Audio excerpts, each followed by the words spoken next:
And that plays very nicely into a conversation I had yesterday, which was around networking. And I've got a very good friend of mine who has bottled a lot of what I naturally do in terms of like, for the last 5 years, I've been told by people like, you network really well, you're very good at creating relationships, and how do you do it? And I'm like, I know what to do and I know how to do it.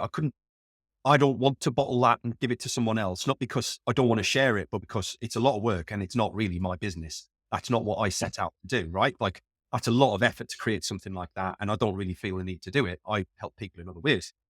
Yeah. I've got a good friend who has spent that time to figure out how she does what she does, how to reach out to people in cold messages in LinkedIn without spamming them to create genuine relationships.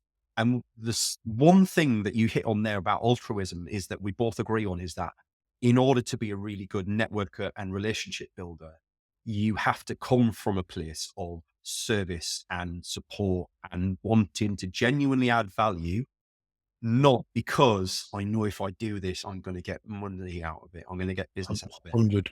90% of my conversations I have with people where I sign a client up, it's accidental because I've spent the whole time trying to help them and I've suggested something and they've gone, oh yeah, but can you help me with that? I genuinely didn't have that conversation to get to that outcome. I did it yesterday with somebody I was talking to who I said, do you know what? Have you ever thought of launching a podcast? Because you'd be an amazing host. You're opinionated, you're very educated, you're an expert in what you do. You're not afraid to shout about things. I would love to listen to a podcast with you on. That's what was going through my head. I'd love to listen to your podcast.